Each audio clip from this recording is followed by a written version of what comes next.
اس لیے یہ استقامت اصل ہے، دین پہ جمنا اصل ہے۔ یہ استقامت اللہ کو اتنی پسند آئی ہے کہ استقامت والوں کو اللہ نے اتنا بلند کیا ہے کہ فرشتے بھی ان کے اوپر رشک کرنے لگ جاتے ہیں۔ بلال جس کو کافر اپنے پاؤں کے نیچے دباتے تھے، بلال کے گلے میں رسی ڈال کے لوگ مکہ کی گلیوں میں گھسیٹتے تھے، بلال کی چمڑی پہ ببول کے کانٹے چبھے جاتے تھے، بلال کو گائے کی کھال میں بند کر کے تپتے ہوئے صحرا میں ڈال دیا جاتا تھا، بلال کو رات بھر چکی پیسنے پہ ڈیوٹی لگا دی جاتی تھی، بلال کو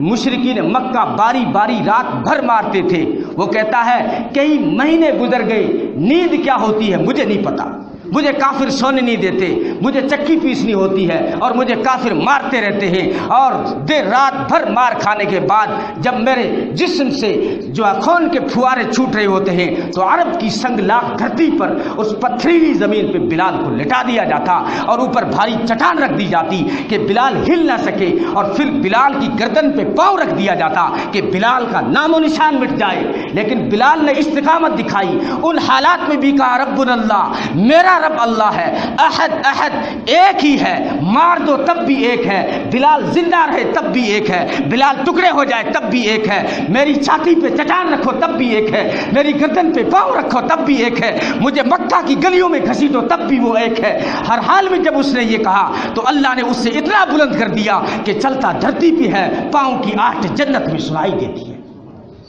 اللہ کے رسول نے مکہ فتح ہوا تو بلال کو خانہ کعبہ کی چھت پہ چڑھا دیا، کہا بلال آج خانہ کعبہ کی چھت پہ چڑھ کے اذان دے۔ یا اللہ، اللہ کے نبی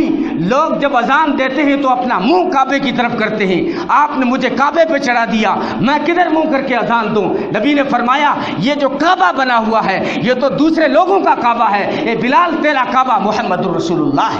صلی اللہ علیہ وسلم۔ اور پھر بلال نے محمد صلی اللہ علیہ وسلم کے چہرے کی طرف کھڑے ہو کے اذان دی۔ ہاں کیوں چڑھایا چھت کے اوپر؟ کیوں چڑھایا بلال کو خانہ کعبہ پہ چھت پہ؟ اس لیے چڑھایا کہ دنیا جس سے مٹانے پہ تلی ہوئی ہے، دنیا جس سے دبانے پہ تلی